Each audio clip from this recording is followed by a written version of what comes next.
এতগুলো বাসন দেখে তোমরা আবার ভেবে বসো না দিদিভাই কত বাসন করেছে রাতের দিকে। এই সব বাসনগুলো কিন্তু আমার নয়, বাসনগুলো আমার জায়েরও। সামনের দিকে যেগুলো রয়েছে সেগুলো আমার জায়ের, আর আমি যেগুলো এখন বাসনগুলো ধুয়ে নিচ্ছি সেগুলো হচ্ছে আমার। যাই হোক বন্ধুরা, শুভ সকাল। আশা করছি তোমরা সবাই খুব ভালো আছো, আর আমিও তোমাদের ভালোবাসার আশীর্বাদে অনেকটা ভালো আছি। পশ্চিম বর্ধমান জেলার ছোট্ট একটা গ্রাম থেকে আমি যুথিকা আমার আরও একটা ব্লগ ভিডিওতে তোমাদের সবাইকে জানাই অনেক অনেক ভালোবাসা, অনেক অনেক স্বাগত। এখন বেজে গেছে সকাল 7:30টার মতো। উঠেছি অনেকক্ষণ, আর প্রতিদিন যে কটা সময় উঠি সেটা তোমাদেরকে তো আর জানাতে হবে না। হ্যাঁ, দু একদিন যেদিন শরীরটা খারাপ লাগে, শরীরটা ভালো লাগে না, সেদিন উঠতে একটু দেরি হয়ে যায়। আর এখন বেশ কিছুদিন হলো রাতের দিকে ঘুমই হচ্ছে না। আজকে উঠেছি আমি সকাল সকালে, কিন্তু উঠলে হবে কি, শরীরটা একদম ভালো নেই। আর ভালো নেই বলে কাজগুলো করতেও মন যাচ্ছে না। কি করব, একা হাতে সংসার যখন, তো যেমন তেমন করে কাজগুলো গুছিয়ে একটু করে নিলাম আজকে। আর সেরকমভাবে কাজ আমি আজ কিচ্ছু করতে পারছি না, ভালো লাগছে না শরীরটা আসলে। আর শরীর শুধু না, মনটাও ভালো লাগছে না। কি যে হলো কিছুই বুঝতে পারছি না, কীরকম মনটা লাগছে, ফাঁকা ফাঁকা একেবারে, কিচ্ছু ভালো লাগছে না, না খেতে, না কাজ করতে, না ঘুমোতে, না চুল ছাড়াতে, কোনো কিছুই ভালো লাগছে না। কিন্তু কাজগুলো তো ফেলে রাখলে চলবে না, তাও যতটা পারছি কাজে আমি ফাঁকি কিন্তু দিচ্ছি। একা বাড়িতে কিন্তু একদিকে এটাই সুবিধা, কারণ একদিকে তোমার যেমন কাজ করার কেউ থাকে না, একাই তোমাকে সব কাজ করতে হয়। আবার একদিকে তোমার বলারও কেউ থাকে না, তুমি যে কটা কাজ পারবে না সে কটা ফেলে রাখলেও কিচ্ছু হবে না। তো সেটাই অবশ্য একটা ভালো জিনিস। তো যাই হোক, দেখো আমার বাড়ি দিকের কাজ সম্পূর্ণ করে চলে এসেছি মায়ের রুমটাতে। আজকে বিছানাটা সকালের দিকেই ঝেড়ে দিচ্ছি, কারণ মা বলল একটু সকালের দিকেই বিছানাটা ঝেড়ে দিতে। তো সেই মতো বিছানাটা একদম পরিষ্কার করে গুছিয়ে ভালো করে টান টান করে চাদরটা আমি পেতে নিয়েছি। আর তারপরে যাব, দেখি আজকে হচ্ছে মায়ের একাদশী, কী করি দেখি। প্রথমেই তো তোমরা দেখলে যে ডালটা আমি চাপিয়েছিলাম, ভাবলাম মা রুটি খাবে এখন, কিন্তু তার কিছুক্ষণ পর বললো না আমি চাউমিন খাবো, আমাকে চাউমিন বানিয়ে দে। তো মায়ের জন্য চাউমিন বানিয়ে দিয়েছি, আর সাথে দিয়েছি ছেলেকে একটুও, কারণ ছেলে আজ বেশি খাবে না।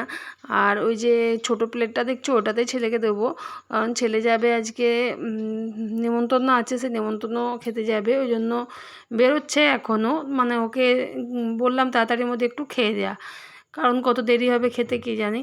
তো যাই হোক, জলখাবারের পর্বটা চুকিয়ে আমি কিন্তু রান্না করিনি। ওই যে বললাম যে শরীরটা ভালো লাগছে না, চলে এসেছি আবার ওপরে। আর উপরে দেখো বিছানাগুলো আমি আজকে ঝাড়িনি এখনও, মানে পরিষ্কার করা হয়নি। তো সেই বিছানাগুলোই পরিষ্কার করতে চলে এসেছি। আর তার আগে জানলাগুলো খুলে দিলাম, বেশ কী সুন্দর হাওয়া, ফুরফুরে হাওয়া দিচ্ছে। তো সকালের হাওয়াটা বেশ ভালোই লাগছে গায়ে, তোমরা দেখতেই পাচ্ছ যে হাওয়াটা দিচ্ছে। আমি কিন্তু ফ্যান চালাইনি, ওই জানলা দিকের হাওয়াটাই আসছে। আর আমাদের যেহেতু উপরে বড় বড় জানলা আছে, সেজন্য হাওয়ার কিন্তু কম নেই। সামনে একটা দেখতে পাচ্ছ বড় গ্রিল, যত ধুলো ঢোকে তত হাওয়া ঢোকে। তো যাই হোক, ধুলোটাও খেতে হয়, হাওয়াটাও খেতে হয়। তো আমার বিছানার কিন্তু ঝাড়া কমপ্লিট হয়ে গেল। আর বিছানার চাদরটা আমি পাল্টাবো না, কালকে রাতে আমি চেঞ্জ করেছি। তো সেজন্য একটু টান টান করে উপরের বিছানাটাও বেশ গুছিয়ে রেখে দিলাম। আর দেখবে বিছানা যখন ঝাড়া থাকে তখন শুতেও খুব মায়া লাগে, কারণ মনে হয় যে বিছানার চাদরগুলো এখনই আবার এদিক সেদিক হয়ে যাবে।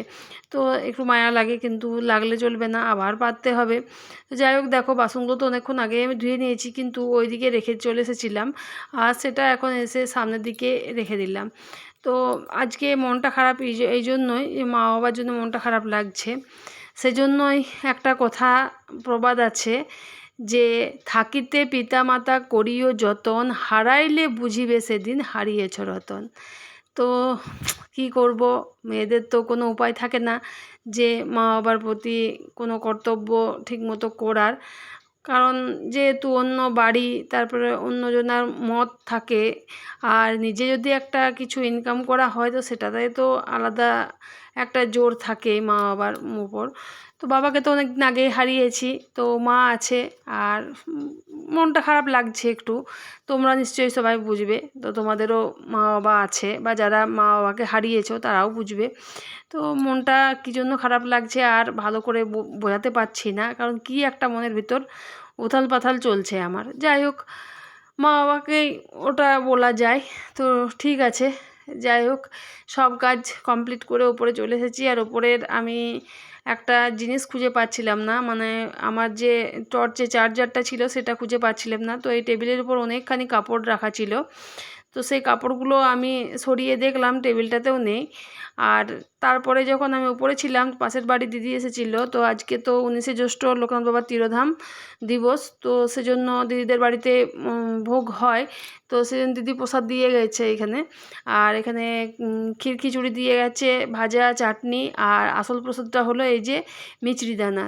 তো জিলিপিও দিয়েছে। তো মিচড়ি দানাটাই হলো আসল প্রসাদ। আমার শ্বশুরমশাই যখন বেঁচে ছিলেন তখন প্রতিবারেই পুজোটা দিদিদের বাড়িতে করে আসতেন। তো এখন যেহেতু উনি নেই, তো ওই যে আমাদের ঠাকুরমশাই আছেন তেনাকে দিয়েই পুজো করাই।